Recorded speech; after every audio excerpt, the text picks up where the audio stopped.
आज हम धर्मवीर भारती जी द्वारा लिखित उपन्यास गुनाहों का देवता का भाग 9 पढ़ेंगे। नमस्ते, चंदर ने कहा। गेसु जाकर रिक्शे पर बैठ गई और पर्दा तन गया। रिक्शा चल दिया। चंदर एक अजीब सी निगाह से देखता रहा, जैसे अपने अतीत की कोई खोई हुई चीज ढूंढ रहा हो। फिर धीरे धीरे लौट आया। सूरज डूब गया था। वह गुसलखाना बंद कर नहाने चला गया। जाने कहां कहां मन भटक रहा था उसका। चंदर मन को अस्थिर बना रहा था। गेसु ने आज उसके सामने अचानक वह तस्वीर रख दी थी जिसमें वह स्वर्ग की ऊंचाइयों पर मंडराया करता था, और जाने कैसा दर्द सा उसके मन में उठ आया। गेसु ने अपने ही अनजाने में चंदर के अविश्वास, चंदर की प्रतिहिंसा को बहुत बड़ी हार दी थी। उसने सिर पर पानी डाला तो उसे लगा यह पानी नहीं, जिंदगी की धारा है, पिघले हुए अंगारों की धारा, जिसमें पड़कर केवल वही जिंदा बच पाया है, जिसके अंगों में प्यार का अमृत है। और चंदर के मन में क्या है? महज वासना का विष। वह सड़ा हुआ, गला हुआ शरीर मात्र जो केवल सन्निपात के जोर से चल रहा है। उसने अपने मन के अमृत को गली में फेंक दिया है। उसने क्या किया है? वह नहा कर आया और शीशे के सामने खड़ा होकर बाल काटने लगा। फिर शीशे की ओर एक टक देखकर बोला, मुझे क्या देख रहे हो चंदर बाबू? मुझे तुमने बर्बाद कर डाला है। आज कई महीने हो गए और तुमने एक चिट्ठी तक नहीं लिखी। छी! और उसने शीशा पलट कर रख दिया। महाराजिन खाना ले आई। उसने खाना खाया और सुस्त सा पड़ रहा। भैया, आज घूमे न जाबो? नहीं, चंदर ने कहा और पड़ा पड़ा सोचने लगा। पम्मी के यहाँ नहीं गया। यह गेसु दूसरे कमरे में बैठी थी। इस कमरे में बिनती उसे कैलाश का चित्र दिखा रहा था। चित्र उसके मन में घूमने लगे। चंदर, क्या इस दुनिया में तुम ही रह गए थे फोटो दिखाकर पसंद कराने को? चंदर का हाथ उठा। तड़ से एक तमाचा। चंदर, चोट तो नहीं आई? मान लिया कि मेरे मन में मुझसे ना कह हो। उसने तो मेरा मन कोई बात नहीं छिपाता। तो चंदर, तुम शादी क्यों नहीं कर लेते? पापा लड़की देख आएंगे, हम भी देख लेंगे। तो फिर तुम बैठो तो हम पढ़ेंगे, वरना हमें शर्म लगती है। चंदर, तुम शादी मत करना। तुम इस सब के लिए नहीं बने हो। नहीं सुधा, तुम्हारे वक्ष पर सिर रखकर कितना संतोष मिलता है। आसमान में एक एक करके तारे टूटते जा रहे थे। वह पम्मी के यहाँ नहीं गया। उसे एक एक बात याद आ रही थी। एक एक दिन, 1 दिन, 2 दिन, 3 दिन, अंत में चौथे दिन शाम को पम्मी खुद आई। चंदर खाना खा चुका था और लॉन पर टहल रहा था। पम्मी आई। उसने स्वागत किया, लेकिन उसकी मुस्कुराहट में उल्लास नहीं था। कहो कपूर, आई क्यों नहीं? मैं समझी तुम बीमार हो गए। पम्मी ने लॉन पर पड़ी कुर्सी पर बैठते हुए कहा। आओ बैठो ना। उसने चंदर की ओर कुर्सी खिसकाई। नहीं, तुम बैठो, मैं टहलता रहूंगा, चंदर बोला और कहने लगा, पता नहीं क्यों पम्मी, 2-3 दिन से तबीयत बहुत उदास सी है। तुम्हारे आने की तबीयत नहीं हुई? क्यों, क्या हुआ? पम्मी ने पूछा और चंदर का हाथ पकड़ लिया। चंदर पम्मी को कुर्सी के पीछे खड़ा होकर देखने लगा। पम्मी ने चंदर के दोनों हाथ पकड़कर अपने गले में डाल लिए और अपना सिर चंदर से टिकाकर उसकी ओर देखने लगी। चंदर चुप था। न उसने पम्मी के गाल थपथपाए, न हाथ दबाया, न अलके बिखेरी और न निगाहों में नशा ही बिखेरा। औरत अपने प्रति आने वाले प्यार और आकर्षण को समझने में चाहे एक बार भूल कर जाए, लेकिन वह अपने प्रति आने वाली उदासी और उपेक्षा को पहचानने में कभी भूल नहीं कर सकती। वह होठों से होठों के स्पर्श के गूढ़तम अर्थ समझ सकती है। वह आपके स्पर्श में आपकी नसों में चलती हुई भावना पहचान सकती है। वह आपके वक्ष पर सिर टिकाकर आपके दिल की धड़कनों को भाप सकती है। यदि उसे थोड़ा भी अनुभव हो जाए कि आप उसके हाथ पर हाथ रखते हैं, तो स्पर्श की अनुभूति से ही जान जाएगी कि आप उससे कोई प्रश्न कर रहे हैं, कोई याचना कर रहे हैं, सांत्वना दे रहे हैं या सांत्वना मांग रहे हैं, क्षमा मांग रहे हैं या क्षमा दे रहे हैं, प्यार का प्रारंभ है या समाप्त कर रहे हैं, स्वागत कर रहे हैं या विदा दे रहे हैं। यह पुलक का स्पर्श है या उदासी का, नशे का स्पर्श है या खिन्नता का, या फिर बेईमानी का। पम्मी चंदर के हाथों को छूते ही जान गई कि हाथ चाहे गर्म हो, लेकिन स्पर्श बड़ा शीतल है, बड़ा निरस। उसने वह पिघली हुई आग की शराब नहीं है, जो अभी तक चंदर के होठों पर धधकती थी, चंदर के स्पर्शों में बिखरती थी। कुछ तबीयत खराब है कपूर, बैठ जाओ। पम्मी ने उठकर चंदर को जबरदस्ती बिठाल दिया। आजकल बहुत मेहनत पड़ती है, क्यों? चलो तुम हमारे यहाँ रहो। पम्मी में केवल शरीर की प्यास थी। यह कहना पम्मी के प्रति अन्याय होगा। पम्मी में एक बहुत गहरी हमदर्दी थी चंदर के लिए। चंदर अगर शरीर की प्यास को जीत भी लेता तो उसकी हमदर्दी को वह कभी नहीं ठुकरा पाता। वह हमदर्दी का तिरस्कार होने में से पम्मी दुखी होती थी और उसे वह तभी स्वीकार समझती थी जब चंदर उसके रूप के आकर्षण में डूबा रहे।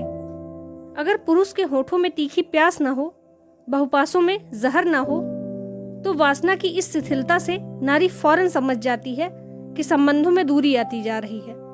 संबंधों की घनिष्ठता को नापने का नारी के पास यही एक मापदंड है, चुंबन का तीखापन।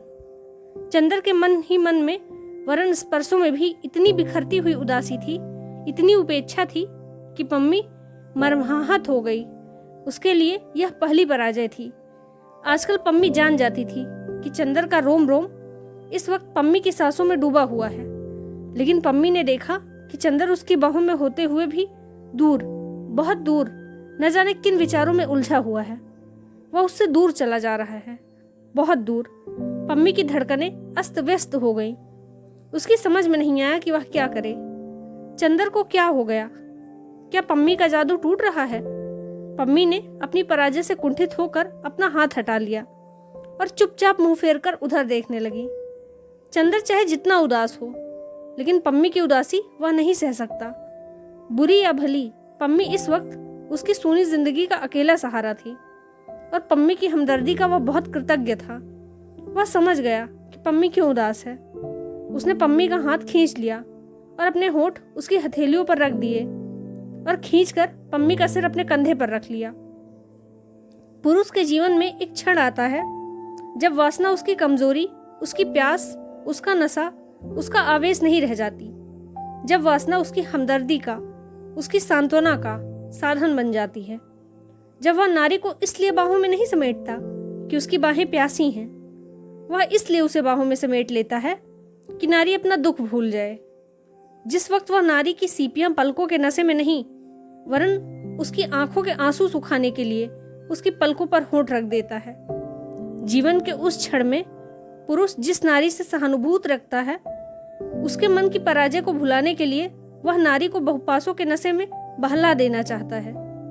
लेकिन इन बहुपासों में प्यास जरा भी नहीं होती, आग जरा भी नहीं होती। सिर्फ नारी को बहलावा देने का प्रयास मात्र होता है। इसमें कोई संदेह नहीं कि चंदर के मन पर छाया हुआ पम्मी के रूप का गुलाबी बादल उपटता जा रहा था। नशा उखड़ा सा रहा, लेकिन चंदर पम्मी को दुख नहीं करना देना चाहता था। वह भरकस पम्मी को बहलाने का प्रयास करता रहता, लेकिन उसके मन में कहीं न कहीं फिर अंतर्द्वंद का एक तूफान चलने लगता। गेसु ने उसके सामने उसकी साल भर पहले की जिंदगी का वह चित्र रखा था, जिसकी एक झलक उस अभागे को पागल कर देने के लिए काफी थी। चंदर जैसे तैसे मन को पत्थर बनाकर, अपनी आत्मा को रूप की शराब में डुबोकर, अपने विश्वासों से छल कर उसको भुला पाया था, उसे जीत पाया था। लेकिन गेसु ने और गेसु की बातों ने जैसे उसके मन में मूर्छित पड़ी अभिशाप की छाया को फिर से प्राण प्रतिष्ठा कर दी थी। और आधी रात के सन्नाटे में फिर चंदर को सुनाई देता था कि उसके मन में कोई काली छाया बार बार सिसकने लगती है और चंदर के हृदय में टकराकर वह रुदन बार बार कहता है कि देवता, तुमने मेरी हत्या कर डाली, मेरी हत्या जिसे तुमने स्वर्ग और ईश्वर से बढ़कर माना था। और चंदर इन आवाजों से घबरा उठता था। विस्मरण की एक तरंग जहां चंदर को पम्मी के पास खींच लाई थी, वहां अतीत के स्मरण की दूसरी तरंग उसे बेग में उलझाकर जैसे फिर दूर उसे खींच ले जाने को व्याकुल हो उठी। उसको लगा कि पम्मी के लिए उसके मन में मादक नशा था, उस पर ग्लानि का कोहरा छाता जा रहा है और अभी तक उसने जो कुछ किया था उसके लिए उसी के मन में कहीं न कहीं पर हल्की सी अरुचि झलकने लगी थी। फिर भी पम्मी का जादू बदस्तूर कायम था। वह पम्मी के प्रति कृतज्ञ था। वह पम्मी को कहीं किसी भी हालत में दुखी नहीं करना चाहता था। भले वह गुनाह करके अपनी कृतज्ञता जाहिर क्यों न कर पाए, लेकिन जैसे बिनती के मन में चंदर के प्रति जो श्रद्धा थी वह नैतिकता अनैतिकता के बंधन से ऊपर उठकर भी वैसे ही चंदर के मन में पम्मी के प्रति कृतज्ञता पुण्य और पाप के बंधन से ऊपर उठकर थी। बिंती ने एक दिन चंदर से कहा था कि यदि वह चंदर को असंतुष्ट करती है तो वह उसे इतना बड़ा गुनाह लगता है कि उसके सामने उसे किसी पाप पुण्य की परवाह नहीं होती। उसी तरह चंदर सोचता है कि संभव है कि उसका और पम्मी का यह संबंध पापमय हो, लेकिन इस संबंध को तोड़कर पम्मी को असंतुष्ट और दुखी करके इतना बड़ा पाप होगा जो अक्षम्य है। लेकिन वह नशा टूट चुका था, वह सांस धीमी पड़ गई थी। अपनी हर कोशिश के बावजूद वह पम्मी को उदास होने से बचा ना पाता था। एक दिन सुबह जब वह कॉलेज जा रहा था कि पम्मी की कार आई। पम्मी बहुत ही उदास थी। चंदर ने आते ही उसका स्वागत किया। उसके कानों में एक नीले पत्थर का बूंदा था जिसकी हल्की छां गालों पर पड़ रही थी। चंदर ने झुककर नीली छां चूम ली। पम्मी कुछ नहीं बोली, वह बैठ गई और फिर चंदर से बोली, मैं लखनऊ जा रही हूँ कपूर। कब? आज? हाँ, अभी कार से। क्यों? यूं ही मन ऊब गया है, पता नहीं कौन सी छां मुझ पर छा गई है। मैं शायद लखनऊ से मसूरी चली जाऊं। मैं तुम्हें नहीं जाने दूंगा। पहले तो तुमने बताया नहीं। तुम्ही ने कहाँ पहले बताया था? क्या? कुछ नहीं, अच्छा चल रही हूँ। सुनो तो। नहीं, अब रोको नहीं, तुम मुझे रोक नहीं सकते। बहुत दूर जाना है चंदर। वह चल दी। फिर वह लौटी और जैसे युगों युगों की प्यास बुझा रही हो चंदर के गले में झूल गई और कस लिया चंदर को। 5 मिनट बाद सहसा वह अलग हो गई और फिर बिना कुछ बोले अपनी कार में बैठ गई। पम्मी, तुम्हें क्या हुआ है? दूर रहूं, उतना दूर अच्छा है। मैं तुम्हारे लिए ठीक नहीं। तुम्हारे इन दिनों के व्यवहार ने मुझे बहुत कुछ सिखा दिया है चंदर। चंदर सिर के पैर तक ग्लानि से कुंठित हो उठा। सचमुच वह कितना अभागा है। वह किसी को भी संतुष्ट नहीं रख पाया। उसके जीवन में सुधा भी आई और पम्मी भी। एक को उसके पुण्य ने उससे छीन लिया, दूसरे को उसके गुनाह ने उससे छीन लिया। जाने उसके ग्रहों का मालिक कितना क्रूर खिलाड़ी है कि हर कदम पर उसकी राह उलट देता है। नहीं, वह पम्मी को नहीं खो सकता। उसने पम्मी का कॉलर पकड़ लिया। पम्मी, तुम्हें हमारी कसम, बुरा मत मानो, मैं तुम्हें जाने नहीं दूंगा। पम्मी हंसी, बड़ी ही करुण लेकिन सशक्त हंसी। अपने कॉलर को धीमे से छुड़ाकर चंदर की उंगलियों को कपोले से दबा लिया और फिर वक्ष के पास एक लिफाफा निकालकर चंदर के हाथों में दे दिया और कार स्टार्ट कर दी। पीछे मुड़कर भी नहीं देखा। कार कड़वे धुएं के बादल चंदर की ओर उड़कर आगे चल दिए। जब कार ओझल हो गई तब चंदर को होश आया कि उसके हाथ में एक लिफाफा भी है। उसने सोचा फौरन कार लेकर जाए और पम्मी को रोक ले। फिर सोचा पहले पढ़ तो ले कि यह क्या चीज है।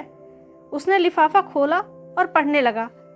कपूर, एक दिन तुम्हारी आवाज और बर्टी की चीख सुनकर अपूर्ण वेश में ही अपने श्रृंगार गृह से भाग आई थी और तुम्हें फूलों के बीच में पाया था। आज तुम्हारी आवाज मेरे लिए मूक हो गई है और असंतोष और उदासी के कांटों के बीच मैं तुम्हें छोड़कर जा रही हूँ इसलिए कि अब तुम्हें मेरी जरूरत नहीं है। झूठ क्यों बोलूं? अब क्या? कभी भी तुम्हें मेरी जरूरत नहीं रही थी, लेकिन मैंने हमेशा तुम्हारे दुरुपयोग किए हैं। झूठ क्यों बोले? तुम मेरे पति से भी अधिक समीप रहे हो। तुमसे कुछ छिपाऊंगी नहीं। मैं तुमसे नहीं मिली थी।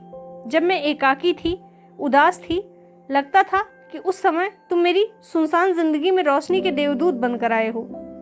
तुम उस समय बहुत भोले, बहुत सुकुमार, बहुत ही पवित्र थे। मेरे मन में उस दिन तुम्हारे लिए जाने कितना प्यार उमड़ आया। मैं पागल हो उठी। मैंने तुम्हें उस दिन सैलामी की कहानी सुनाई थी। सिनेमा घर में उसी अभागिन सैलामी की तरह मैं भी पैगंबर को चूमने के लिए व्याकुल हो उठी। देखा, तुम पवित्रता को प्यार करते हो। सोचा यदि तुमसे प्यार ही जीतना है तो तुमसे पवित्रता की ही बातें करूं। मैं जानती थी कि सेक्स प्यार का आवश्यक अंग है, लेकिन मन में तीखी प्यास लेकर भी मैंने तुमसे सेक्स विरोधी बातें करनी शुरू की। मुंह पर पवित्रता और अंदर में भोग का सिद्धांत रखते हुए भी मेरा अंग अंग प्यासा हो उठा था। तुम्हें होठों तक खींच कर लाई थी, लेकिन फिर साहस नहीं हुआ। फिर मैंने उस छोकरी को देखा, उस नितांत प्रतिभाहीन दुर्बलहीन छोकरी मिस सुधा को। वह कुछ भी नहीं थी, लेकिन मैं देखती ही जान गई थी कि तुम्हारे भाग्य का नक्षत्र है। जाने क्यों उसे देखते ही मैं अपना आत्मविश्वास खो सा उठती थी। उसके व्यक्तित्व में कुछ न होते हुए भी कम से कम अजब सा जादू था, यह मैं भी स्वीकार करती हूँ। लेकिन थी वह छोकरी ही। तुम्हें ना पाने की निराशा और तुम्हें ना पाने की असीम प्यास, दोनों के पीस डालते हुए संघर्ष से भीग कर मैं हिमालय में चली गई। जितना तीखा आकर्षण होता है कपूर, कभी कभी नारी उतनी ही दूर भागती है। अगर कोई प्याला मुंह से लगाकर दूर फेंक दे तो समझ लो कि वह बेहद प्यासा है, इतना प्यासा कि तृप्ति की कल्पना से ही घबराता है। दिन रात उस पहाड़ी का धवल चोटियों में तुम्हारी निगाहें मुस्कुराती थी, पर मैं लौटने का साहस ना कर पाती थी। लौटी तो देखा तुम अकेले हो, निराश हो और थोड़ा थोड़ा उलझे हुए भी। पहले मैंने तुम पर पवित्रता की आड़ में विजय पानी चाहिए थी, अब तुम पर इतना सहारा लेकर छा गई। तुम मुझे बुरा समझ सकते हो, लेकिन काश कि मैं तुम्हारी प्यास को समझ सकती या तुम मेरी प्यास को समझ पाते कपूर। तुमने मुझे स्वीकार किया, वैसे नहीं जैसे कोई फूल शबनम को स्वीकार करे। तुमने मुझे उस तरह स्वीकार किया जैसे कोई बीमार आदमी अफीम को इंजेक्शन लेकर स्वीकार करता है। तुम्हारी प्यासी और बीमार प्रवृत्तियां बदली नहीं, सिर्फ बेहोश होकर सो गई थी। लेकिन कपूर, पता नहीं किसके स्पर्श से वह एकाएक बिखर गई। मैं जानती हूँ इधर तुमसे क्या परिवर्तन आ गए हैं। मैं तुम्हें उसके लिए अपराधी नहीं ठहराती कपूर। मैं जानती हूँ तुम मेरे प्रति अब भी कितने कृतज्ञ हो, कितने स्नेहशील हो, लेकिन अब तुम में वह प्यास नहीं, वह नशा नहीं। तुम्हारे मन की वासना अब मेरे लिए एक तरह से बदलती जा रही है। मुझे वह दिन याद है, अच्छी तरह याद है चंदर, जब तुम्हारे जलते हुए होठों ने इतनी गहरी वासना से मेरे होठों को समेट लिया था कि मेरे लिए अपना व्यक्तित्व ही एक सपना बन गया था। लगता था सभी सितारों का तेज इसकी एक चिंगारी के सामने फीका है। लेकिन आज होठ होठ हैं, आग के फूल नहीं रहे। पहले मेरी एक झलक से तुम्हारा रोम रोम सैकड़ों इच्छाओं से गरज उठता था। आज तुम्हारी नसों का खून ठंडा है, तुम्हारी निगाहें पथराई हुई हैं और तुम इस तरह वासना मेरी ओर फेंक देते हो जैसे तुम किसी पालतू बिल्ली को पाव रोटी का टुकड़ा दे रहे हो। मैं जानती हूँ कि हम दोनों के संबंध की उष्णता खत्म हो गई है। अब तुम्हारे मन में महज एक तरस, एक कृतज्ञता है, और कपूर वह मैं स्वीकार नहीं कर सकूंगी। क्षमा करना, मेरा भी स्वाभिमान है, लेकिन मैंने कह दिया कि मैं तुमसे छिपाऊंगी नहीं। तुम इस भ्रम में कभी मत रहना कि मैं तुम्हें प्यार किया। पहले भी मैं यही सोचती थी। कल मुझे लगा कि मैंने अपने को आज तक धोखा दिया था। मैंने इधर तुम्हारी खिन्नता के बाद अपने जीवन पर बहुत सोचा, तो मुझे लगा कि प्यार जैसी स्थायी और गहनी भावना शायद मेरे लिए बनी ही नहीं है, और मुझ जैसी रंगीन बहुमुखी प्रतिभाशाली के लिए यह नहीं है। प्यार जैसी गंभीर और खतरनाक तूफानी भावना को अपने कंधों पर ढोने का खतरा देवता और बुद्धिहीन ही उठा सकते हैं। तुम उसे वहन कर सकते हो, कर रहे हो। प्यार की प्रतिक्रिया भी प्यार की ही परिचायक है कपूर। मेरे लिए आंसुओं की लहरों में डूब जाना संभव नहीं। या तो प्यार आदमी को बादल की ऊंचाई तक उठा लेता है या स्वर्ग से पाताल तक फेंक देता है। लेकिन कुछ प्राणी हैं जो न स्वर्ग के हो पाते हैं न नर्क के। वे दोनों लोगों के बीच में अंधकारों की परत में भटकते रहते हैं। वे किसी को प्यार नहीं करते, छायाओं को पकड़ने का प्रयास करते हैं, या शायद प्यार करते हैं या निरंतर नई अनुभूतियों के पीछे दीवाने रहते हैं, और प्यार बिल्कुल करते ही नहीं। उनको ना दुख होता है ना ही किसी सुख। उनकी दुनिया में केवल संशय, अस्थिरता और प्यास होती है कपूर। मैं उसी अभागे लोक की एक प्यासी आभा हूँ। अपने एकांत हिस्से घबरा कर तुम्हें अपने बहुपासों में बांधकर तुम्हारे विश्वास को स्वर्ग से खींच लाई थी। तुम स्वर्ग भ्रष्ट देवता भूलकर मेरे अभिषिक्त लोक में आ गए थे। आज मालूम होता है कि फिर तुम्हारे विश्वास ने मुझे पुकारा है। मैं अपनी प्यास में खुद धधक उठूं, लेकिन तुम्हें मैंने अपना मित्र माना था। तुम पर मैं आँच नहीं आने देना चाहती। तुम मेरे योग्य नहीं।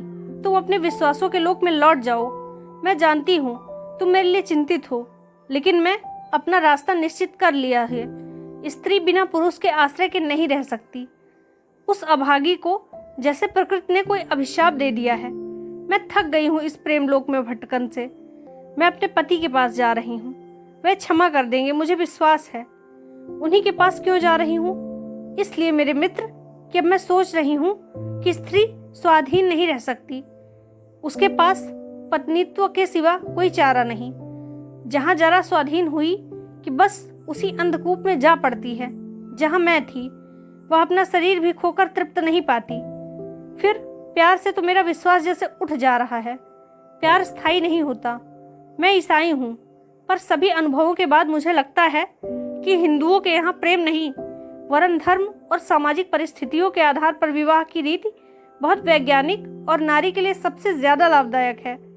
उसमें नारी को थोड़ा बंधन चाहे क्यों ना हो, लेकिन दायित्व रहता है, संतोष रहता है, वह अपने घर की रानी रहती है। काश कि तुम समझ पाते कि खुले आकाश में इधर उधर भटकने के बाद, तूफानों से लड़ने के बाद मैं कितनी आतुर हो उठी हूँ बंधनों के लिए, कितनी सशक्त डाल पर बने हुए सुखद सुकोमल नीड़ में बसेरा लेने के लिए, जिस नीड़ को मैं इतने दिनों पहले उजाड़ चुकी थी। आज फिर वह मुझे पुकार रहा है। हर नारी के जीवन में यह क्षण आता है, और शायद इसलिए हिंदू प्रेम के बजाय विवाह को अधिक महत्व देते हैं। मैं तुम्हारे पास नहीं रुकी। मैं जानती थी कि हम दोनों के संबंध के आरंभ में इतनी विचित्रताएं हैं कि हम दोनों का संबंध स्थायी नहीं रह सकता। फिर भी जिन क्षणों में हम दोनों एक साथ तूफान में फंस गए थे, वह क्षण मेरे लिए अमूल्य निधि रहेंगे। तुम बुरा ना मानना, मैं तुमसे जरा भी नाराज नहीं हूँ। मैं ना अपने को गुनाहगार मानती हूँ न तुम्हें। फिर भी अगर तुम मेरी सलाह मान सकते हो तो मान लेना। किसी अच्छी सी सीधी सादी हिंदू लड़की से अपना विवाह कर लेना। किसी बहुत बौद्धिक लड़की जो तुम्हें प्यार करने में दम भरती हो, उसके फंदे में ना फंसना कपूर। मैं उम्र और अनुभव दोनों में तुमसे बड़ी हूँ। विवाह में भावना या आकर्षण अक्सर जहर बिखेर देते हैं। ब्याह करने के बाद एक आध महीने के लिए अपनी पत्नी सहित मेरे पास जरूर आना। मैं उसे देखकर वह संतोष पालूंगी जो हमारी सभ्यता ने हम अभागों से छीन लिया है। अभी मैं साल भर तक तुमसे नहीं मिलूंगी। मुझे तुमसे अब भी डर लगता है, लेकिन इस बीच तुम बर्टी का ख्याल रखना। कभी कभी उसे देख लेना। रुपए की कमी तो उसे ना होगी। बीबी भी उसे ऐसी मिल गई है जिसने उसे ठीक कर दिया है। उस अभागे भाई से अलग होते हुए मुझे जाने कैसा लग रहा है, यह तुम जानते अगर तुम बहन होते तो। अगला पत्र तुम्हें तभी लिखूंगी जब मेरे पति से मेरा समझौता हो जाएगा। नाराज तो नहीं हो? प्रमिला डिक्रूज। चंदर पम्मी को लौटाने नहीं गया, कॉलेज भी नहीं गया। एक लंबा सा खत बिनती को लिखता रहा और इसकी प्रतिलिपि कर दोनों नत्थी कर भेज दिए, और उसके बाद थक कर सो गया बिना खाना खाए। गर्मियों की छुट्टियां हो गई थी और चंदर छुट्टियां बिताने दिल्ली गया था। सुधा भी आई थी, लेकिन चंदर और सुधा में बोलचाल नहीं थी। एक दिन शाम के वक्त डॉक्टर साहब ने चंदर से कहा, चंदर, सुधा इधर बहुत अनमनी रहती है, जाओ इसे कहीं घुमा लाओ। चंदर बड़ी मुश्किल से राजी हुआ। दोनों पहले कनॉट प्लेस पहुंचे। सुधा ने बहुत फीकी और टूटती हुई आवाज में कहा, यहाँ बहुत भीड़ है, मेरी तबीयत घबराती है। चंदर ने कार घुमा दी। शहर से बाहर रोहतक की सड़क पर, दिल्ली से 15 मील दूर। चंदर ने एक बहुत गहरी सांस भरी और हरी भरी जगह में कार रोक दी। किसी बहुत पुराने पीर का टूटा फूटा मजार था और कब्र के चबूतरे को फोड़कर एक नीम का पेड़ उगाया था। चबूतरे के 2-3 पत्थर गिर गए थे। 4-5 नीम के पेड़ लगे थे और कब्र के पत्थर के पास एक चिराग बुझा हुआ सा पड़ा था, और कई एक सूखी हुई फूल मालाएं हवा से उड़कर नीचे गिर गई थी। कब्र के आसपास ढेरों नीम के तिनके और सूखे हुए नीम के फूल जमे थे। सुधा जाकर चबूतरे पर बैठ गई। दूर दूर तक सन्नाटा था। न आदमी न आदमजाद, सिर्फ गोधूल के अलसाते हुए झोंकों से नीम चरमरा उठते थे। चंदर आकर सुधा के दूसरी ओर बैठ गया। चबूतरे पर इस ओर सुधा और उस ओर चंदर, बीच में चिर नीरव कब्र। सुधा थोड़ी देर बाद मुड़ी और चंदर की ओर देखा। चंदर एक टक कब्र की ओर देख रहा था।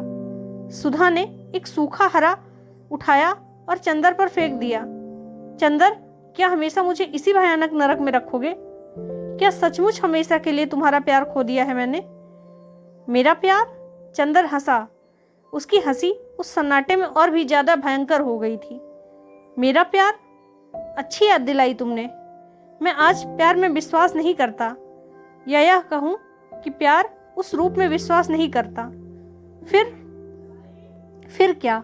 उस समय मेरे मन में प्यार का मतलब था त्याग, कल्पना, आदर्श। आज मैं समझ चुका हूँ कि यह सब झूठी बातें हैं, खोखले सपने हैं। तब आज मैं विश्वास करता हूँ कि प्यार के माने सिर्फ एक है, शरीर का संबंध। कम से कम औरत के लिए। औरत बड़ी बातें करेगी, आत्मा, पुनर्जन्म, परलोक, मिलन, लेकिन उसकी सिद्धि सिर्फ शरीर की है। वह अपने प्यार की मंजिलों पार कर पुरुष को अंत में एक ही चीज देती है, अपना शरीर। मैं तो अब यह विश्वास करता हूँ सुधा कि वही औरत मुझे प्यार करती है जो मुझे शरीर दे सकती है। बस इसके अलावा प्यार का कोई रूप अब मेरे भाग्य में नहीं है। चंदर की आंख में कुछ धधक रहा था। सुधा उठी और चंदर के पास खड़ी हो गई। चंदर, तुम भी एक दिन ऐसे हो जाओगे, इसकी मुझे कभी उम्मीद नहीं थी। काश कि तुम समझ पाते कि सुधा ने बहुत दर्द भरे स्वर में कहा। स्नेह है। चंदर उठकर हंस पड़ा और उसने सुधा की ओर मुड़कर कहा, और अगर मैं उस स्नेह का प्रमाण मांग लूं तो? सुधा, दांत पीसकर चंदर बोला, अगर तुमसे तुम्हारा शरीर मांग लूं तो? चंदर! सुधा चीख कर पीछे हट गई। चंदर उठा और पागलों की तरह उसने सुधा को पकड़ लिया। यहाँ कोई नहीं है सिवाय इस कब्र के। तुम क्या कर सकती हो? बहुत दिन से मन में एक आग सुलग रही है। आज तुम्हें बर्बाद कर दूं तो मन की नारकीय वेदना बुझ जाए। बोलो, उसने अपनी आंख की पिघली हुई आग सुधा की आंख में भर कर कहा। सुधा क्षण भर सहमी पथराई दृष्टि से चंदर की ओर देखती रही, फिर सहसा शिथिल पड़ गई और बोली, चंदर, मैं किसी की पत्नी हूं। यह जन्म उनका है, यह मांग का सिंदूर उनका है, इस शरीर का श्रृंगार उनका है। मुझ गला घोट कर मार डालो, मैंने बहुत तकलीफ दी है। लेकिन चंदर हंसा और सुधा को छोड़ दिया। मैं तुम्हें स्नेह करती हूँ, लेकिन यह जन्म उनका है, यह शरीर उनका है। हा हा, क्या अंदाज है प्रवचन के। जाओ सुधा, मैं तुमसे मजाक कर रहा था। तुम्हारे इस जूठे तन में रखा ही क्या है। सुधा अलग हटकर खड़ी हो गई थी। उसकी आंखों में चिंगारियां झरने लगी थी। चंदर, तुम जानवर हो गए हो। मैं आज कितनी शर्मिंदा हूँ। इसमें मेरा कसूर है चंदर। मैं अपने को दंड दूंगी चंदर। मैं मर जाऊंगी, लेकिन तुम्हें इंसान बनना पड़ेगा चंदर। और सुधा ने अपना सिर एक टूटे हुए खंभे पर पटक दिया। चंदर की आंखें खुल गई। वह थोड़ी देर तक सपने पर सोचता रहा, फिर उठा। बहुत अजब सा मन था उसका, बहुत पराजित, बहुत खोया हुआ सा, बेहद खिसियाया हुआ सा भरा हुआ। उसके मन में एकाएक ख्याल आया कि वह किसी मनोरंजन में जाकर अपने को डुबो दे। बहुत दिनों से उसने सिनेमा नहीं देखा था। उन दिनों बनार्ड शो का सीजर एंड क्लियोपेट्रा लगा हुआ था। उसने सोचा कि पम्मी की मित्रता की परिपक्वता सिनेमा में हुई थी, उसका अंत भी वह सिनेमा देखकर मनाएगा। उसने कपड़े पहने। 4 बजे से मैटिनी थी और वक्त हो रहा था। कपड़े पहनकर वह शीशे के सामने आकर बाल संवारने लगा। उसे लगा शीशे में पड़ती हुई उसकी छाया उससे कुछ भिन्न है। उसने और गौर से देखा। छाया रहस्यमय ढंग से मुस्कुरा रही थी। वह सहसा बोली, क्या देख रहा है? मुखड़ा क्या देख दर्पण में? एक लड़की की पराजित और दूसरी से सपने में प्रतिहिंसा लेने का कलंक नहीं दिख पड़ता तुझे? अपनी छवि निरख रहा है। पापी, पतित। कमरे की दीवारों ने दोहराया, पापी, पतित। चंदर तड़प उठा, पागल सा हो उठा। कंघा फेंक कर बोला, कौन है पापी? मैं हूं पापी, मैं हूं पतित। मुझे तुम नहीं समझते। मैं चिर पवित्र हूं। मुझे कोई नहीं जानता। कोई नहीं जानता? हाँ हाँ, प्रतिबिंब हंसा, और तुम्हारी नस नस जानता हूं। तुम वही हो ना जिसने आज से 1.5 साल पहले सपना देखा कि सुधा के हाथों से अमृत बांटने का, दुनिया को नया संदेश देकर पैगंबर बनने का। नया संदेश, खूब नया संदेश दिया मसीहा। पम्मी, बिनती, सुधा, कुछ और छोकरियां बटोर ले चरित्रहीन। मैंने किसी को नहीं बटोरा। जो मेरी जिंदगी में आया अपने आप आया, जो चला गया उसे मैंने रोका नहीं। मेरे मन में कहीं भी अहम की प्यास नहीं थी, कभी भी स्वार्थ नहीं था। क्या मैं चाहता तो सुधा को अपने इशारे से अपनी बाहों में नहीं बांध सकता था? शाबाश, और नहीं बांध पाए तो सुधा से जरा भी भरकर बदला निकाल रहा है। वह मर रही है और तू उस पर नमक छिड़कने के से बाज नहीं आता। और आज ही उसे एकांत में भ्रष्ट करने का सपना देखा। अपनी पलकों की देव मंदिर की तरह पवित्र बना लिया तूने। कितनी उन्नति की है तेरी आत्मा ने। इधर आ, तेरा हाथ तो चूम लूं। चुप रहो, पराजय की इस बेला में कोई भी व्यंग करने की बाज नहीं आता है। मैं पागल हो जाऊंगा। और अभी क्या पागलों से तू कम है? अहंकारी पशु, तू बर्टी से भी गया गुजरा है। बर्टी पागल था, लेकिन पागल कुत्तों की तरह काटना नहीं जानता था। तू काटना भी जानता है और अपने भयानक पागलपन को साधना और त्याग भी साबित करता है। दंभी, बस कर, अब तुम सीमा लांघ रहे हो। चंदर ने मुट्ठियां कसकर जवाब दिया। क्यों गुस्सा हो गए मेरे दोस्त? अहवादी इतने बड़े हो, अपनी तस्वीर देखकर नाराज होते हो। आओ तुम्हें आहिस्ते से समझाऊं अभागे। तू कहता है तूने स्वार्थ नहीं किया। विकलांग देवता वही स्वार्थ है जो अपने से ऊपर नहीं उठ पाता। तेरे लिए अपनी एक सांस भी दूसरे के मन में तूफान से ज्यादा महत्वपूर्ण रही है। तूने अपने मन की उपेक्षा के पीछे सुधा को भट्टी में झोंक दिया। पम्मी के अस्वस्थ मन को पहचान कर भी उसके रूप का उपयोग करने में नहीं हिचका। बिंती को प्यार न करते हुए भी बिंती को तूने स्वीकार किया, फिर सबों का तिरस्कार करता गया। और तू कहता है कि तू स्वार्थी नहीं है। बर्टी पागल हो, लेकिन स्वार्थी नहीं है। ठहरो, गालियां मत दो। मुझे समझाओ ना कि मेरे जीवन दर्शन में कहां पर गलती रही है। गलतियों से मेरा कोई समझौता नहीं। अच्छा समझो, देखो, मैं यह नहीं कहता कि तुम ईमानदार नहीं हो, तुम शक्तिशाली नहीं हो, लेकिन तुम अंतर्मुखी रहे, घोर व्यक्तिवादी रहे, अहंकार ग्रस्त रहे। अपने मन की विकृतियों को भी तुमने अपनी ताकत समझने की कोशिश की।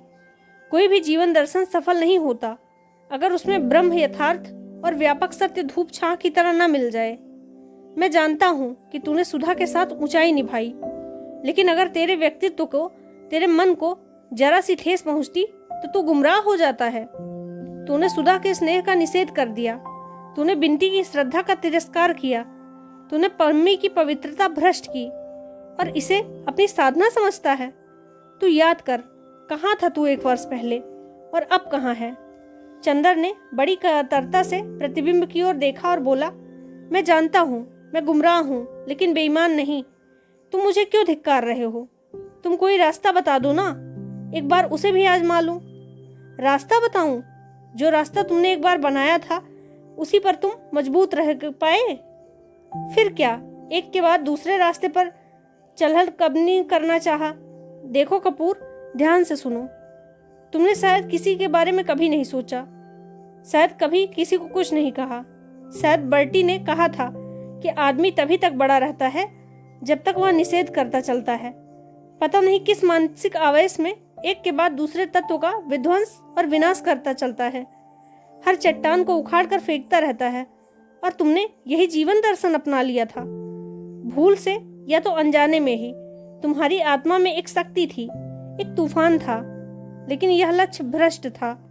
तुम्हारी जिंदगी में लहरें उठने लगी, लेकिन गहराई नहीं। और याद रखो चंदर, सत्य उसे मिलता है जिसकी आत्मा शांत और गहरी होती है, समुद्र की गहराई की तरह, समुद्र की ऊपरी सतह की तरह जो विक्षुब्ध और तूफानी होता है। उसके अंतर्द्वंद में चाहे कितनी भी गरज हो, लेकिन सत्य की शांति अंतर्मुखी आवाज नहीं होती। लेकिन वह गहराई मुझ में नहीं मिली। बताता हूँ, घबराते क्यों हो? देखो, तुम में बहुत बड़ा अधैर्य रहा, शक्ति रही, पर धैर्य और दृढ़ता बिल्कुल नहीं। तुम गंभीर समुद्र तल ना बनकर एक सशक्त लेकिन अशांत लहर बन गए, जो हर किनारे से टकराकर उसे तोड़ने के लिए व्यग्र हो उठी। तुमने ठहराव नहीं सीखा, साधना नहीं थी। जानते हो क्यों? तुम्हें जहां से जरा भी तकलीफ मिली, अवरोध मिला, वहीं से तुमने अपना हाथ खींच लिया, वहीं तुम भाग खड़े हुए। तुमने हमेशा उसका निषेध किया। पहले तुमने समाज का निषेध किया, व्यक्ति को साधना का केंद्र बनाया, फिर व्यक्ति का भी निषेध किया। अपने विचारों में, अंतर्मुखी भावनाओं में डूब गए। कर्म का निषेध किया। फिर तो कर्म में ऐसी भागदौड़, ऐसी विमुखता शुरू हुई कि बस न मानवता का प्यार जीवन में प्रफुल्लित कर सके, न सुधा का। पम्मी हो या बिनती, हर एक से तू निष्क्रिय खिलौने की तरह खेलता रहा। काश कि तूने समाज के लिए कुछ किया होता, सुधा के लिए कुछ किया होता, लेकिन तू कुछ नहीं कर पाया। जिसने तुझे जिधर चाहा उधर उत्प्रेरित कर दिया और तू अंधे और इच्छा विहीन परतंत्र अंधड़ की तरह उधर ही हो करता रहा, दौड़ता रहा। माना मैंने कि समाज के आधार पर बने जीवन दर्शन में कुछ कमियां हैं, लेकिन असंत अंततः ही उसे स्वीकार कर कुछ काम करता। माना कि सुधा के प्यार से तुझे तकलीफ हुई, पर उसकी महत्ता के आधार पर ही तू कुछ निर्माण कर लेता, लेकिन तू तो जरा से अवरोध के बहाने संपूर्ण का निषेध करता गया। तेरा जीवन निषेधों की, निष्क्रियाओं की, मानसिक प्रतिक्रियाओं की श्रृंखला रही है।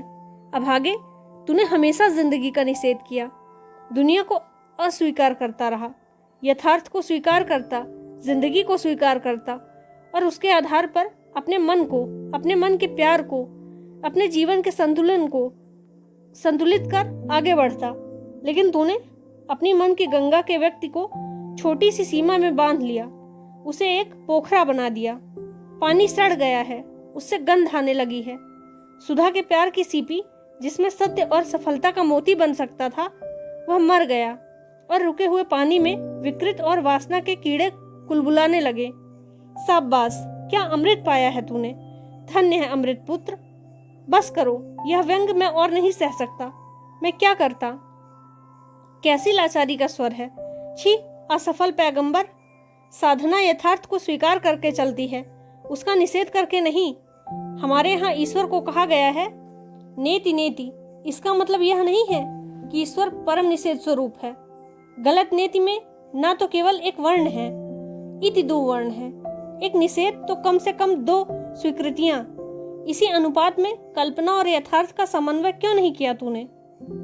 मैं नहीं समझ पाता, यह दर्शन मेरी समझ में नहीं आता। देखो, इसको ऐसे समझो, घबराओ मत। कैलाश ने अगर नारी के व्यक्तित्व को नहीं समझा, सुधा की पवित्रता को तिरस्कृत किया, लेकिन उसने समाज के लिए कुछ तो किया। गेसु ने अपने विवाह का निषेध किया, लेकिन अख्तर के प्रति अपने प्यार का निषेध तो नहीं किया। अपने व्यक्तित्व का निर्माण किया, अपने चरित्र का निर्माण किया। यानी गेसु, एक लड़की से तुम हार गए। छी, लेकिन मैं कितना थक गया था, यह तो सोचो। मन में कितनी ऊंची नीची घाटियों से, मौत से भी भयानक रास्तों से गुजरने पर कोई मरा हुआ होता है। मैं जिंदा तो हूँ। वाह, क्या जिंदगी है। तो क्या करूं? यह रास्ता छोड़ दूं, यह व्यक्तित्व छोड़ डालूं? फिर वही निषेध और विध्वंस की बातें। छी, देखो, चलने को तो गाड़ी कर बैल भी रास्ता चलता है, लेकिन सैकड़ों मील चलने के बाद भी वह गाड़ी के बैल बना रहता है। क्या तुम गाड़ी के बैल बनना चाहते हो? नहीं कपूर, आदमी जिंदगी का सफर तय करता है। राह की ठोकरें और मुसीबतें उसके व्यक्तित्व को पुख्ता बनाती चलती हैं, उसकी आत्मा को परिपक्व बनाती चलती हैं। क्या तुम में परिपक्वता आई? नहीं, मैं जानता हूं। तुम अब मेरा भी निषेध करना चाहते हो। तुम मेरी आवाज को भी चुप कराना चाहते हो। आत्म प्रवर्चना से तेरा पोस्ट हो गया है, अब ये तेरा पेशा बन गया है। कितना खतरनाक है तू। अब तू मेरा भी तिरस्कार करना चाहता है। और छाया धीरे धीरे एक बिंदु बनकर अदृश्य हो गई। चंद्र चुपचाप शीशे के सामने खड़ा रहा। फिर वह सिनेमा देखने नहीं गया। चंद्र सहसा बहुत शांत हो गया, एक ऐसे भोले बच्चे की तरह जिसने अपराध कम किया, जिससे नुकसान ज्यादा हो गया और जिस पर डांट बहुत पड़ी। अपने अपराध की चेतना में वह बोल भी नहीं पाता था। अपना सारा दुख अपने ऊपर उतार लेना चाहता था। वहां एक सन्नाटा था जो ना किसी के आने के लिए आमंत्रित करता, ना किसी को जाने के लिए रोक सकता। वह एक ऐसा मैदान था जिस पर की सारी पगडंडियां तक मिट गई थी। एक ऐसी डाल थी जिस पर के सारे फूल झड़ गए थे, सारे घोंसले उजड़ गए थे। मन में ऐसी असीम कुंठा और वेदना थी, ऐसा था कि उसके घाव छू ले तो आंसुओं में बिखर जाए। वह चाहता था कि वह सबसे क्षमा मांग ले, बिनती से, पम्मी से, सुधा से, और फिर हमेशा के लिए उनकी दुनिया से चला जाए। कितना दुख दिया है उसने सबको। इसी मना स्थिति में एक दिन गेसु ने उसे बुलाया। वह गया। गेसु की अम्मी जान तो सामने आई, पर गेसु ने पर्दे में से ही बात की। गेसु ने बताया कि सुधा का खत आया है कि वह जल्दी ही आएगी गेसु से मिलने।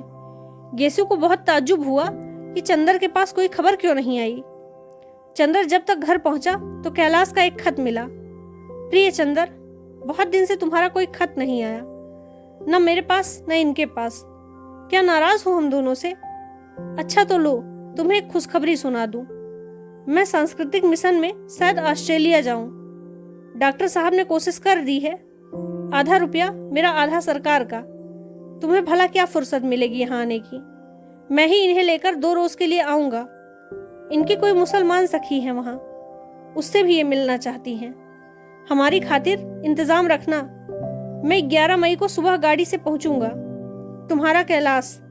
सुधा के आने से पहले चंदर ने घर की ओर नजर दौड़ाई। सिवा ड्राइंग रूम और लॉन के सचमुच बाकी घर इतना गंदा पड़ा था कि गेसु सच ही कह रही थी कि जैसे घर में प्रेत रहते हों। आदमी चाहे जितना सफाई पसंद हो, सुरुचिपूर्ण क्यों न हो, लेकिन औरत के हाथ में जाने क्या जादू होता है कि घर को छू कर ही चमका देती है। औरत के बिना घर की व्यवस्था संभल ही नहीं सकती। सुधा और बिनती कोई भी नहीं थी और 3 ही महीने में बंगले का रूप बिगड़ गया था। उसने सारा बंगला साफ कराया। हालांकि 2 ही दिन के लिए चंदर और कैलाश आ रहे थे, लेकिन उसने इस तरह बंगले की सफाई कराई जैसे कोई नया समारोह हो।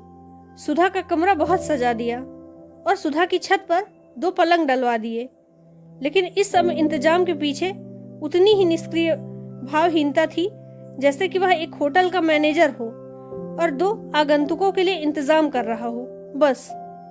मानसून के दिनों में अगर कभी किसी ने गौर किया हो तो बारिश होने से पहले ही हवा एक नमी, पत्तियों पर एक हरियाली और मन में एक उमंग सी छा जाती है। आसमान का रंग बतला देता है कि बादल छाने वाले हैं, बूंदें रिमझिमाने वाली हैं। जब बादल बहुत नजदीक आ जाते हैं, बूंदें पड़ने से पहले ही दूर पर गिरती हैं बूंदें की आवाज वातावरण में छा जाती है, जिसे धुरवा कहते हैं। ज्यों-ज्यों सुधा के आने का दिन नजदीक आ रहा था, चंदर के मन में हवाएं करवटें बदलने लगती थी। मन में उदास सुनसान में धुरवा उमड़ने लगता था। मन उदास सुनसान आकुल प्रतीक्षा में बेचैन हो उठता था। चंदर अपने को समझ नहीं पा रहा था। नसों में एक अजीब सी घबराहट मचलने लगती थी जिसका वह विश्लेषण नहीं कर सकना चाहता था। उसका व्यक्तित्व अब पता नहीं क्यों भयभीत सा हो गया था। इम्तिहान खत्म हो रहे थे और जब मन की बेचैनी बहुत बढ़ रही थी तो परीक्षकों की आदत के मुताबिक वह कापियां जांचने बैठ जाता था। जिस समय परीक्षकों के घर में पारिवारिक कलह हो, मन में अंतर्द्वंद हो या दिमाग में फितूर हो, उस समय उन्हें कापियां जांचने का शरण स्थल नहीं मिलता। अपने जीवन की परीक्षा में फेल हो जाने की खींच उतारने के लिए लड़कों को फेल करने के अलावा कोई अच्छा रास्ता ही नहीं होता। चंदर जब बेहद दुखी होता तो कापियां जांचता। जिस दिन सुबह सुधा आ रही थी, उस रात को चंदर का मन तो बिल्कुल बेकाबू सा हो गया था। लगता था जैसे उसने सोचने विचारने की इनकार कर दिया हो। इस दिन चंदर एक क्षण को भी अकेला न रहकर भीड़ भाड़ में खो जाना चाहता था। सुबह वह गंगा नहाने गया कार लेकर। कॉलेज से लौटकर दोपहर को अपने एक मित्र के यहाँ चला गया। लौट कर आया तो नहाकर एक किताब की दुकान पर चला गया और शाम होने तक वहीं खड़ा खड़ा किताबें उलटता और खरीदता रहा। वहां उसने विसरिया का गीत संग्रह देखा जो बिनती नाम बदलने पर विप्लव नाम से छपवा लिया गया था और प्रमुख प्रतिगतिशील कवि बन गया था। उसने वह संग्रह भी खरीद लिया। अब सुधा के आने में मुश्किल से 12 घंटे की देर थी। उसकी तबीयत बहुत घबराने लगी थी और वह बिसरिया के काव्य संग्रह में डूब गया। उन सड़े हुए गीतों में ही अपने को भुलाने की कोशिश करने लगा और अंत में उसने अपने को इतना थका डाला कि 3 बजे का अलार्म लगाकर वह सो गया। सुधा की गाड़ी 4:30 बजे आने की थी। जब वह जागा तो रात अपनी मखमली पंख पसारे नींद में डूबी हुई दुनिया पर शांति का आशीर्वाद बिखेर रही थी। ठंडे झोंके लहरा रहे थे और उन झोंकों पर पवित्रता छाई हुई थी। यह पछुआ के झोंके थे। ब्रह्म मुहूर्त में प्राचीन आर्यों ने जो रहस्य पाया वह धीरे धीरे चंदर की आंखों के सामने खुलने सा लगा था। उसे लगा जैसे यह उसके व्यक्तित्व में नई सुबह है। एक बड़ा शांत संगीत उसके पलकों की ओस की तरह बिखरने लगा। क्षितिज के पास एक बड़ा सा सितारा जगमगा रहा था। चंदर को लगा जैसे यह उसके प्यार का सितारा है जो जाने किस अज्ञात पाताल में डूब गया था और आज से वह फिर उग गया है। उसने एक अंधविश्वासी भोले बच्चे की तरह उस सितारे को हाथ जोड़कर कहा, मेरी कंचन जैसी सुधा रानी के प्यार, तुम कहाँ खो गए थे? तुम मेरे सामने नहीं रहे। मैं जाने किन तूफानों में उलझ गया था। मेरी आत्मा में सारी गूढ़ता सुधा ने प्यार से दी थी, उसे मैंने खो दिया था। उसके बाद मेरी आत्मा पीले पत्ते की तरह तूफान में उड़कर जाने किस कीचड़ में फंस गई थी। तुम मेरी सुधा के प्यार ही हो ना? मैंने तुम्हें सुधा की भोली आंखों में जगमगाते हुए देखा था। वेद मंत्रों जैसे इस पवित्र सुबह में आज फिर मेरे पाप में लिप्त तन को अमृत से धोने आए हो ना? मैं विश्वास दिलाता हूँ कि आज सुधा के चरणों पर अपने जीवन के सारे गुनाहों को चढ़ाकर हमेशा के लिए क्षमा मांग लूंगा। लेकिन मेरी सांसों की सांस सुधा मुझे क्षमा तो कर देगी ना? और विचित्र से भावावेश में और पुलक से उसकी आंखों में आंसू आ गए। उसे याद आया कि एक दिन सुधा ने उसकी हथेलियों को होठों से लगाकर कहा था, जाओ, आज तुम सुधा के स्पर्श से पवित्र हो गए। काश कि आज भी सुधा अपने मिस्री जैसे होठों से चंदर की आत्मा को चूमकर कहे, जाओ चंदर, अभी तक जिंदगी के तूफान ने तुम्हारी आत्मा को बीमार, अपवित्र कर दिया था। आज से तुम वही चंदर हो, अपनी सुधा के चंदर, हिरणी जैसी भोली भाली सुधा के महान पवित्र चंदर। तैयार होकर जब चंदर स्टेशन पहुंचा तो वह जैसे मोहाविष्ट सा था, जैसे वह किसी जादू या टोना पढ़ा हुआ सा घूम रहा था। और वह जादू था सुधा के प्यार का पुनरावर्तन। गाड़ी घंटा भर लेट थी। चंदर को एक पल काटना मुश्किल हो रहा था। अंत में सिग्नल डाउन हुआ, कुलियों में हलचल मची और चंदर पटरी पर झुककर देखने लगा। सुबह हो गई थी और इंजन दूर पर एक काले दाग सा दिखाई पड़ रहा था। धीरे धीरे वह दाग बड़ा होने लगा और लंबी सी हरी पूंछ की तरह लहराती हुई ट्रेन आती दिखाई पड़ी। चंदर के मन में आया वह पागल की तरह दौड़कर वहां पहुंच जाए। जिस दिन एक घोर अविश्वास में विश्वास जाग जाता है, उस दिन वह पागल सा हो उठता है। उसे लग रहा था जैसे इस गाड़ी में सभी डिब्बे खाली हैं, सिर्फ एक डिब्बे में अकेली सुधा होगी जो आते ही चंदर को अपनी प्यार भरी निगाहों में समेट लेगी। गाड़ी के प्लेटफॉर्म पर आते ही हलचल बढ़ गई। कुलियों की दौड़ धूप, मुसाफिरों की हड़बड़ी, सामान की उठाधारी प्लेटफॉर्म पर भर गई। चंदर पागलों की तरह इस भीड़ को चीरकर डिब्बे देखने लगा। एक दफे पूरी गाड़ी का चक्कर लगा लिया, कहीं भी सुधा नहीं दिखाई दी। जैसे आंसू से उसका गला रुंध लगा। क्या आए ही नहीं ये लोग? किस्मत कितना व्यंग करती है उससे। आज जब वह किसी के चरणों पर अपनी आत्मा उत्सर्ग कर फिर पवित्र होना चाहता था तो सुधा ही नहीं आई। उसने एक चक्कर और लगाया और फिर निराश होकर लौट पड़ा। सहसा सेकंड क्लास के एक छोटे से डिब्बे में से कैलाश ने झांक कर कहा, कपूर। चंदर मुड़ा, देखा कि कैलाश झांक रहा है। एक कुली सामान उतार कर खड़ा है। सुधा नहीं है। जैसे किसी ने झोंके से उसका मन का दीप बुझा दिया। सामान बहुत थोड़ा सा था। वह डिब्बे में चढ़कर बोला, सुधा नहीं आई? आई है, देखो ना, कुछ तबीयत खराब हो गई है, जी मितला रहा है। और उसने बाथरूम की ओर इशारा कर दिया। सुधा बाथरूम में बगल में लोटा रखे सिर झुकाए बैठी थी। देखो, देखती हो? कैलाश बोला। देखो, कपूर आ गया। सुधा ने देखा और मुश्किल से हाथ जोड़ पाई और उसे मिटली आ गई। कैलाश दौड़ा, उसकी पीठ पर हाथ फेरने लगा और चंदर से बोला, पंखा लाओ। चंदर हतप्रभ था। उसके मन में सपना देखा था, सुधा सितारों की तरह जगमगा रही होगी और अपनी रोशनी की बाहों में चंदर के प्राणों को सुला लेगी। जादूगरनी की तरह अपने प्यार के पंखों से चंदर की आत्मा के दाग पहुंच देगी।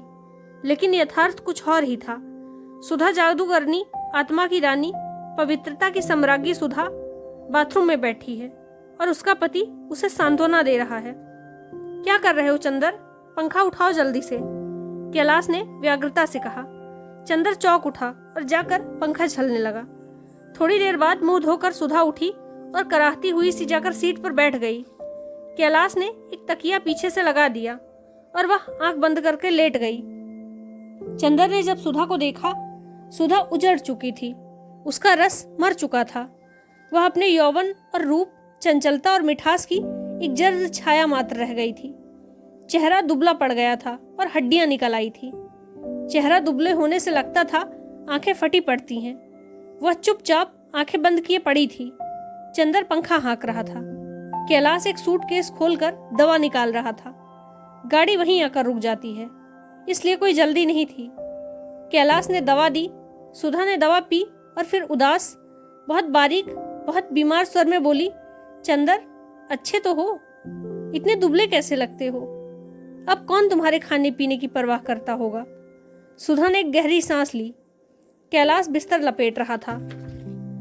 तुम्हें क्यों हो गया सुधा? तबीयत खराब है? मुझे सुख का रोग हो गया है चंदर। सुधा बहुत छीण हंसी हंसकर बोली। बहुत सुख में रहने से ऐसा ही हो जाता है। चंदर चुप हो गया। कैलाश ने बिस्तर कुली को देते हुए कहा, इन्होंने तो बीमारी के मारे हम लोगों को परेशान कर रखा है। जाने बीमारियों को क्या मोहब्बत है इनसे। चलो उठो सुधा, उठो। सुधा उठी। कार में पर सुधा के साथ पीछे सामान रख दिया गया और आगे कैलाश और चंदर बैठे। कैलाश बोला, चंदर तुम बहुत धीमे ड्राइव करना, वरना इन्हें चक्कर आने लगेगा। कार चल दी। चंदर कैलाश की विदेश यात्रा और कैलाश चंदर के कॉलेज के बारे में बातचीत करते रहे। मुश्किल से घर तक कार पहुंची होगी कि कैलाश बोला, यार चंदर तुम्हें तकलीफ तो होगी, लेकिन एक दिन के लिए कार तुम मुझे दे सकते हो? क्यों? मुझे जरा रीवा तक बहुत जरूरी काम करने जाना है। वहां कुछ लोगों से मिलना है। कल दोपहर तक चला आऊंगा। इसके मतलब मेरे पास नहीं रहोगे एक भी दिन? नहीं, इन्हें छोड़ जाऊंगा। लौट कर दिन भर रहूंगा।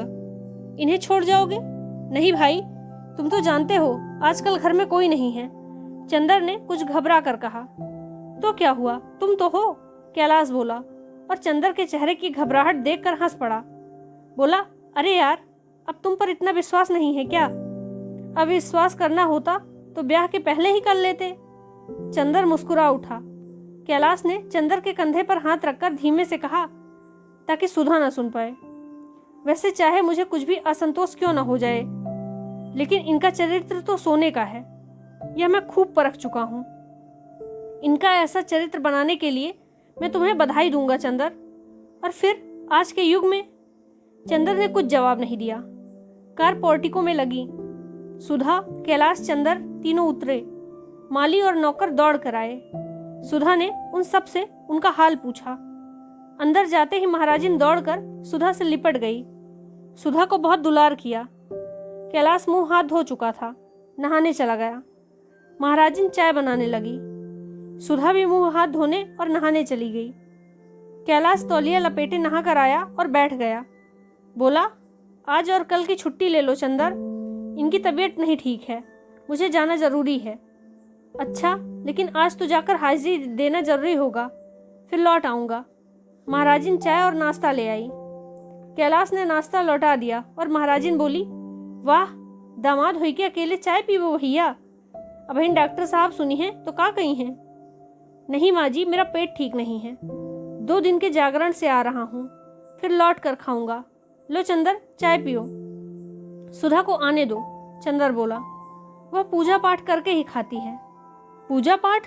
चंदर दंग रह गया। सुधा पूजा पाठ करने लग गई। हाँ भाई, तभी तो हमारी माताजी अपनी बहू पर मरती हैं। असल में वह पूजा पाठ करती थी।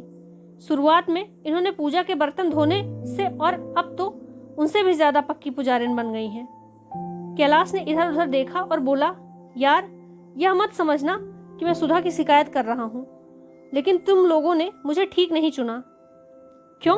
चंदर के व्यवहार में कैलाश के प्रति संदेह था और चंदर कैलाश के व्यवहार पर मुग्ध था। इन जैसी लड़कियों के लिए तुम कोई कवि या कलाकार या भावुक लड़का ढूंढते तो ठीक होता। मेरे जैसा व्यवहारिक और नीरस राजनीतिक इनके उपयुक्त नहीं है। घर भर इनसे बेहद खुश है। जब से ये गई हैं, माँ और फिर शंकर भैया दोनों ने मुझे नालायक करार दे दिया है। इन्हीं से पूछकर सब करते हैं। लेकिन मैंने जो सोच रखा था वह मुझे मिल ही नहीं पाया। क्यों, क्या बात है? चंदर ने पूछा। गलती बताओ तो हम इन्हें समझाएं। नहीं, देखो, गलत मत समझो। मैं यह नहीं कहता कि इनकी गलती है, यह तो गलत चुनाव की बात है, कैलाश बोला। न इसमें मेरा कसूर है और न ही इनका।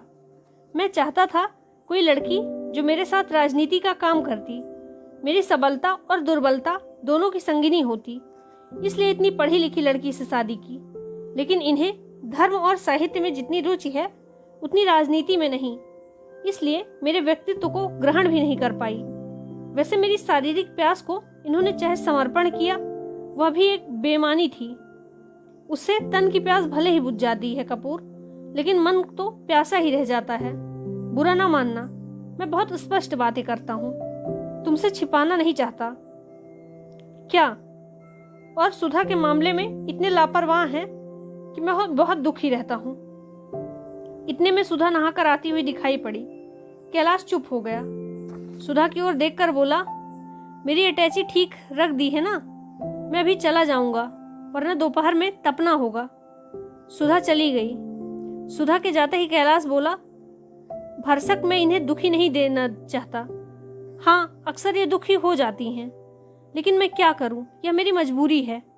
वैसे मैं इन्हें भरकर सुखी रखने का प्रयास करता हूं, और ये भी जायज नाजायज हर इच्छा के सामने झुक जाती हैं, लेकिन इनके दिल में मेरे लिए कोई जगह नहीं है, वह जो एक पत्नी के मन में होती है। लेकिन खैर, जिंदगी चलती जा रही है, अब तो जैसे हो निभाना ही है। इतने में सुधा आई और बोली, देखिए, अटैची संवार दी है, आप भी देख लीजिए। कैलाश उठकर चला गया।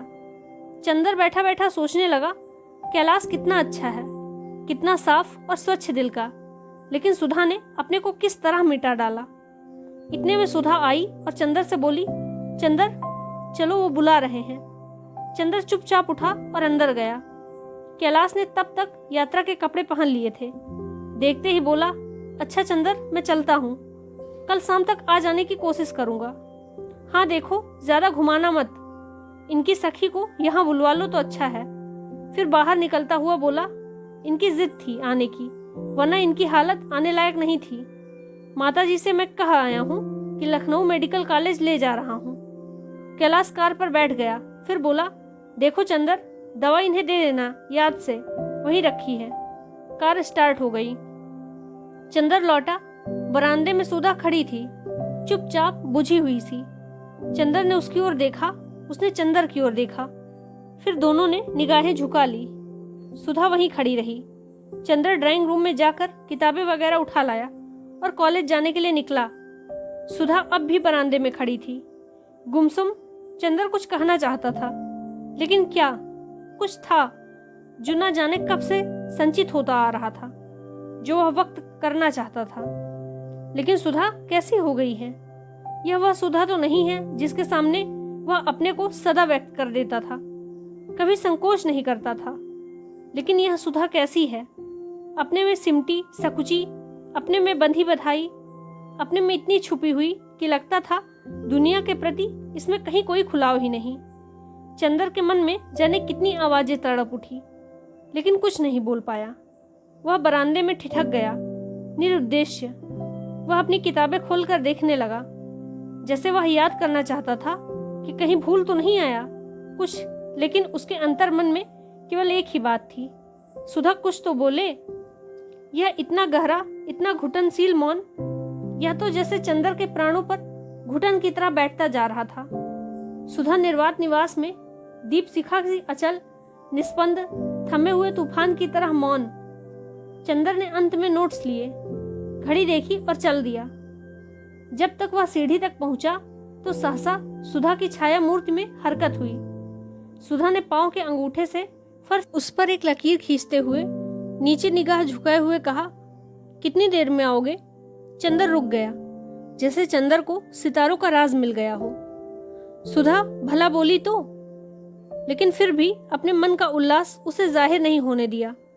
बोला, कम से कम 2 घंटे तो लगेंगे ही। सुधा कुछ नहीं बोली, चुपचाप रही। चंदर ने 2 क्षण प्रतीक्षा की कि अब सुधा कुछ बोले, लेकिन सुधा फिर भी चुप। चंदर फिर मुड़ा। क्षण भर बाद सुधा ने पूछा, चंदर और जल्दी नहीं लौट सकते क्या? सुधा अगर कहे तो चंदर जाए ही नहीं, चाहे उसे इस्तीफा देना पड़े। क्या सुधा भूल गई कि चंदर के व्यक्तित्व पर अगर किसी का शासन है तो वह है सुधा का। वह जो अपनी जिद से उछलकर, लड़कर, रूठकर चंदर से हमेशा मनचाहा काम करवाती रही है, आज वह इतनी दीनता से, इतने विनय से, इतने अंतर और इतनी दूरी से क्यों कह रही है कि जल्दी नहीं लौट सकते? क्यों नहीं वह पहले की तरह दौड़कर चंदर का कॉलर पकड़ लेती और मचल कर कहती, ए अगर जल्दी नहीं लौटे तो। लेकिन अब तो सुधा बरामदे में खड़ी होकर गंभीर सी, डूबती हुई सी आवाज में पूछ रही है, जल्दी नहीं लौट सकते। चंदर का मन टूट गया। चंदर की उमंग चट्टान से टकराकर बिखर गई। उसने बहुत भारी सी आवाज में पूछा, क्यों? जल्दी लौट आते तो पूजा करके तुम्हारे साथ नाश्ता कर लेते, लेकिन अगर ज्यादा काम हो तो रहने दो, मेरी वजह से हरज मत करना। उसने उसे ठंडे, शिष्ट और भावहीन स्वर में कहा। हाय सुधा, अगर तुम जानती होती कि महीनों उद्भ्रांत चंदर का टूटा हुआ प्यासा मन तुमसे पुराने स्नेह की एक बूंद के लिए तरस उठा है, तो भी क्या तुम इसी तरह दूर से बातें करती? काश कि तुम समझ पाती कि चंदर ने अगर तुमसे कुछ दूरी भी निभाई है तो उससे खुद चंदर कितना बिखर गया है। चंदर ने अपना देवत्व तो खो दिया है, अपना सुख खो दिया है, अपने को बर्बाद कर दिया है, और फिर भी चंदर के बाहर से शांत और सुगठित दिखने वाले हृदय के अंदर तुम्हारे प्यास की कितनी गहरी प्यास धधक रही है। उसके रोम रोम में कितनी जहरीली तृष्णा की बिजलियां कौंध रही हैं। तुमसे अलग होने के बाद अतृप्ति का कितना बड़ा रास्ता उसने आग की लपटों में झुलसा दिया है। अगर तुम उसे समझ लेती तो तुम चंदर को एक बार दुलार कर उसके जलते हुए प्राणों पर अमृत की चांदनी बिखेर कर फिर से लौटने का व्यग्र हो उठती। लेकिन सुधा, तुमने अपने ब्रह्म विद्रोह को ही समझा, तुमने उस गंभीर प्यार को समझा ही नहीं जो इस बाहरी विद्रोह, इस बाहरी विध्वंस के मूल में पयस्विनी की तरह, पावन धारा की तरह बहता जा रहा है। सुधा, अगर तुम एक क्षण के लिए इसे समझ लो, एक क्षण भर के लिए चंदर को पहले की तरह दुलार लो, बहला लो, रूठ लो, मना लो, तो सुधा, चंदर की जलती हुई आत्मा नरक चिताओं में फिर अपना गौरव पा ले, फिर से अपनी खोई हुई पवित्रता जीत ले, फिर से अपना विस्मृत देवत्व लौटा ले। लेकिन सुधा, तुम बरामदे में चुपचाप खड़ी इस तरह की बातें कर रही हो जैसे चंदर कोई अपरिचित हो। सुधा, यह क्या सोच रही हो तुम? यह हो क्या गया है तुम्हें? चंदर, बिनती, पम्मी, सभी की जिंदगी में जो भयंकर तूफान आ गया है, जिसमें सभी को झकझोर कर थका डाला है, इसका समाधान सिर्फ तुम्हारे प्यार में है सुधा, सिर्फ तुम्हारे प्यार की आत्मा में है। लेकिन अगर तुमने इनके चरित्रों को अंतर्निहित सत्य न देकर बाहरी विध्वंस से ही अपने आगे का व्यवहार निश्चित कर लिया है, तो कौन इन्हें इस चक्रवात से खींच कर निकालेगा? क्या ये अभागे इसी चक्रवात में फंसकर चूर हो जाएंगे सुधा? लेकिन सुधा और कुछ नहीं बोली। चंदर चल दिया। जाकर लगा जैसे कॉलेज के परीक्षा भवन में जाना भी भारी मालूम दे रहा था। वह जल्दी ही भाग आया। हालांकि सुधा के व्यवहार ने उसका मन जैसे तोड़ सा दिया था, फिर भी जाने क्यों वह अब आज सुधा को एक प्रकाश वृत्त बनकर लपेट लेना चाहता था। जब चंदर लौट कर आया तो उसने देखा सुधा तो उसी कमरे में है। उसने उसके कमरे में एक कोने में दरी हटा दी है, वहां पानी छिड़क दिया है। एक कुश के आसन पर सामने चौकी पर एक पोथी धरे बैठी है। चौकी पर एक श्वेत वस्त्र बिछाकर धूपदान रख दी है जिसमें धूप सुलग रहा है। लॉन से शायद कुछ फूल तोड़कर लाई थी जो धूपदानी के पास रखे हुए हैं। बगल में एक रुद्राक्ष की माला रखी थी। एक शुद्ध श्वेत रेशम की धोती और केवल एक चोली पहने हुए, पल्ले से बाहों तक ढके हुए, वह एकाग्र मनोयोग से ग्रंथ का पारायण कर रही थी। धूपदानी से धूम्र रेखाएं मचलती हुई, लहराती हुई, उसके कपोलों पर झूलती हुई सूखी रूखी अलकों से अलझ रही थी। उसने नहाकर केस बांधे नहीं थे। चंदर ने जूता बाहर ही उतार दिया और चुपचाप पलंग पर बैठकर सुधा को देखने लगा। सुधा ने सिर्फ एक बार बहुत शांत, बहुत गहरी आकाश जैसी स्वच्छंद निगाहों से चंदर की ओर देखा और फिर पढ़ने लग गई। सुधा के चारों ओर एक विचित्र सा वातावरण था, एक अपार्थिव स्वर्गिक ज्योति के रेशों से बुना हुआ झीना प्रकाश उस पर छाया हुआ था। गले में पड़ा हुआ आंचल, पीठ पर बिखरे हुए सुनहले बाल, अपना सब कुछ खोकर विरक्ति में खिन्न सुहाग पर छाए हुए वैधव्य की तरह सुधा लग रही थी। मांग सूनी थी और माथे पर रोली का एक बड़ा सा टीका था और चेहरे पर स्वर्ग के मुरझाए हुए फूलों की घुलती हुई उदासी, जैसे किसी ने चांदनी पर हरी श्रृंगार के पीले फूल छींटे दे दिए हों। थोड़ी देर तक सुधा स्पष्ट स्वरों में पढ़ती रही। उसके बाद उसने पोथी बंद कर दी। उसके बाद आंखें बंद कर जाने किस अज्ञात देवता को हाथ जोड़कर नमस्कार किया। फिर उठ खड़ी हुई और फर्श पर चंदर के पास बैठ गई। आंचल कमर में खोस लिया और बिना सिर उठाए बोली, चलो नाश्ता कर लो। यही ले आओ, चंदर बोला। सुधा उठी और नाश्ता ले आई। चंदर ने उठाकर एक टुकड़ा मुंह में रख लिया, लेकिन जब सुधा उसी तरह फर्श पर चुपचाप बैठी रही तो चंदर ने कहा, तुम भी खाओ। वह एक फीकी सी हंसी हंसकर बोली, मैं खा लूं तो अभी के हो जाए। मैं सिवा नींबू के शरबत और खिचड़ी के अब कुछ नहीं खाती, और वह भी एक वक्त। क्यों? असल में पहले मैंने व्रत किया 15 दिन तक केवल प्रातःकाल खाने का। तब से कुछ ऐसा हो गया कि शाम को खाते ही मन बिगड़ जाता है। इधर और उधर कई रोग हो गए हैं। चंदर का मन रो आया। सुधा, तुम चुपचाप इस तरह अपने को मिटाती रही। मान लिया चंदर ने एक खत में तुम्हें लिख ही दिया था कि अब पत्र व्यवहार बंद कर दो, लेकिन क्या अगर तुम पत्र भेजती तो चंदर की हिम्मत थी कि वह उत्तर ना देता? अगर तुम समझ पाती कि चंदर के मन में कितना दुख है। चंदर चाहता था कि सुधा की गोद में अपने मन की सभी बातें बिखेर दे, लेकिन सुधा कहे, कुछ शिकायत करे तो चंदर अपनी सफाई दे। लेकिन सुधा है कि शिकायत ही नहीं करती, सफाई देने का मौका ही नहीं देती। यह देवत्व की मूर्ति सी पथरीली सुधा, यह चंदर की सुधा तो नहीं है। चंदर का मन बहुत भर आया। उसने रूंधे गले से पूछा, सुधा, तुम बहुत बदल गई हो। खैर, और तो जो कुछ है उसके लिए अब मैं क्या कहूँ, लेकिन अपनी तंदुरुस्ती बिगाड़ कर क्यों मुझे दुख दे रही हो? अब यूं भी मेरी जिंदगी में क्या रहा है, लेकिन एक ही संतोष था कि तुम सुखी हो। लेकिन तुमने मुझसे वह भी सहारा छीन लिया। पूजा किसकी करती हो? पूजा कहाँ, पाठ करती हूँ चंदर, गीता का और भागवत का, कभी कभी सूर सागर का। पूजा अब भला किसकी करूंगी? मुझ जैसी अभागिनी की पूजा भला स्वीकार कौन करेगा? तब यह वक्त का भोजन क्यों? यह तो प्रायश्चित है चंदर, सुधा ने एक गहरी सांस लेकर कहा। प्रायश्चित? चंदर ने अचरज से पूछा। हाँ, प्रायश्चित, सुधा ने अपने पांव के बिछिया को धोती से छोर से रगड़ते हुए कहा।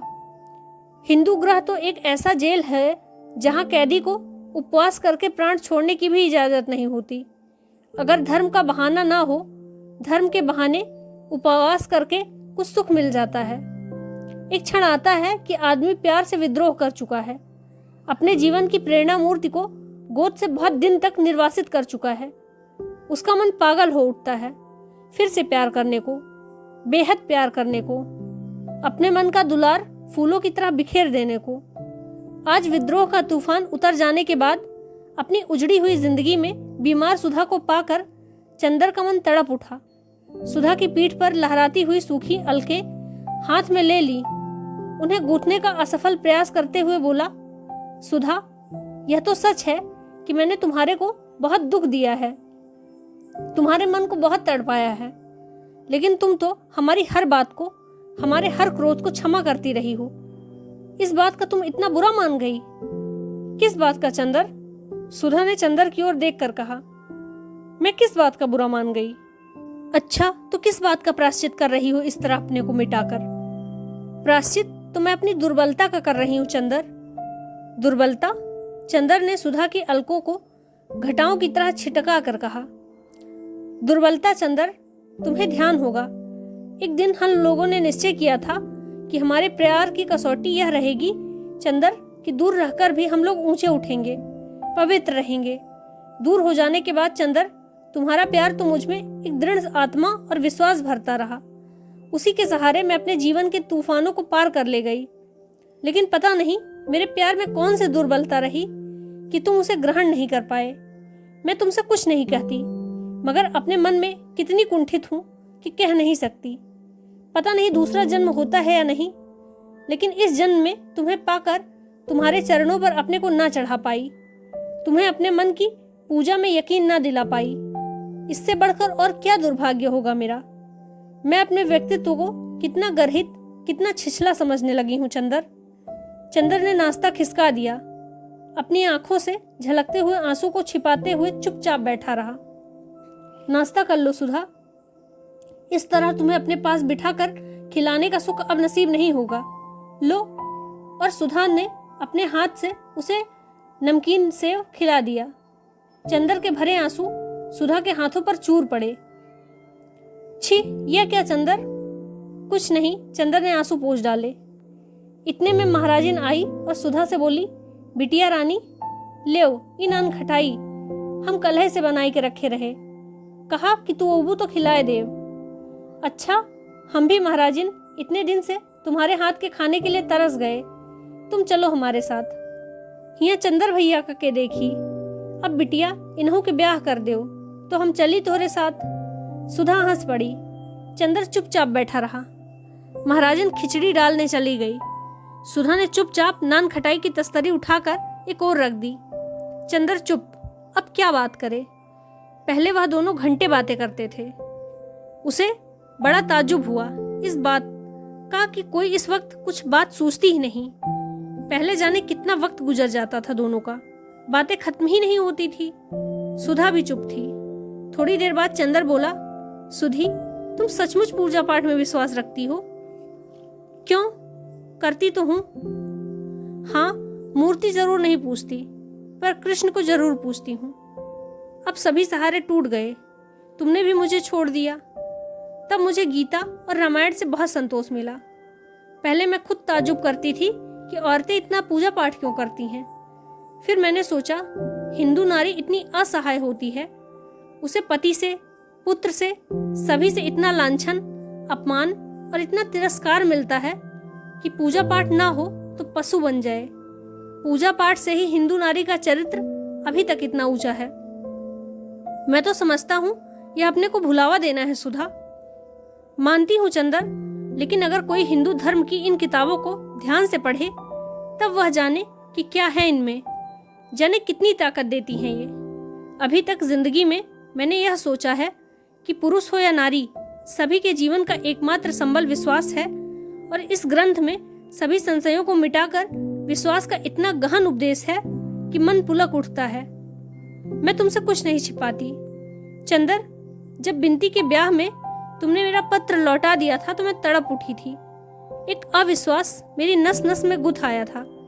मैंने समझ लिया था कि तुम्हारी सारी बातें झूठी थी। एक जाने कैसी आग मुझे हरदम झुलसाती रहती थी। मेरा मन स्वभाव बहुत बिगड़ गया था। मुझे हरेक से नफरत हो गई थी, हरेक पर झल्ला उठती थी। किसी बात में मुझे चैन नहीं मिलता था।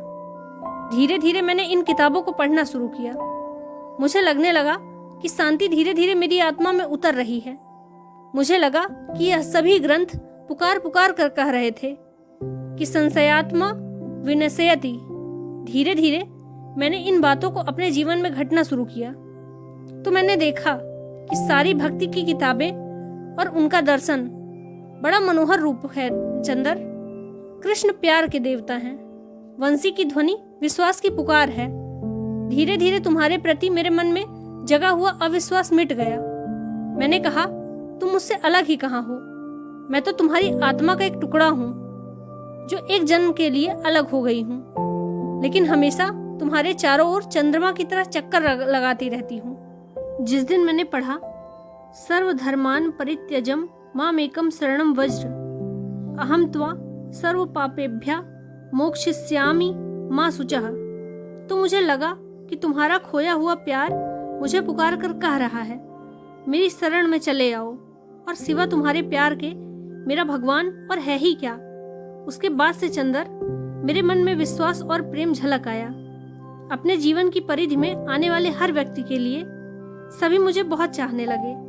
लेकिन चंदर, जब बिनती यहाँ से दिल्ली जाते वक्त मेरे साथ गई और उसने सब हाल बताया तो मुझे कितना दुख हुआ, कितनी ग्लानि हुई। तुम्हारे ऊपर नहीं, अपने ऊपर। बातें भावात्मक स्तर से उठकर बौद्धिक स्तर पर जा पहुंची। चंदर फौरन बोला, सुधा, ग्लानि की तो बात ही कोई नहीं। कम से कम मैंने जो कुछ किया है उस पर मुझे जरा भी शर्म नहीं। चंदर के स्वर में फिर एक बार गर्व और कड़वाहट सी आ गई थी। मैंने जो कुछ किया मैं उसे पाप नहीं मानता। तुम्हारे भगवान ने तुम्हें जो कुछ रास्ता दिखलाया वह तुमने किया। मेरे भगवान ने जो रास्ता मुझे दिखलाया वह मैंने किया। तुम जानती ही हो, मेरी जिंदगी की पवित्रता तुम थी। तुम्हारी भोली निष्पाप सांसें मेरी सारी गुनाह, सभी कमजोरियां सुलझा देती थी। जिस दिन तुम मेरी जिंदगी से चली गई, कुछ दिन तक मैंने अपने को संभाला। इसके बाद मेरी आत्मा का कण कण द्रोह कर उठा। मैंने कहा, स्वर्ग के मालिक, साफ साफ सुनो, तुमने मेरी जिंदगी की पवित्रता को छीन लिया है। मैं तुम्हारे स्वर्ग में वासना की आग धधका कर उसे नरक में बदल कर बना दूंगा। और मैंने होठों के किनारे चुंबन की लपटें सुलगानी शुरू कर दिए। धीरे धीरे महाशमशान के सन्नाटे में करोड़ों वासना की लपटें जहरीले सांपों की तरह फुफकारने लगी। मेरे मन को इसमें बहुत संतोष मिला, बहुत शांति मिली।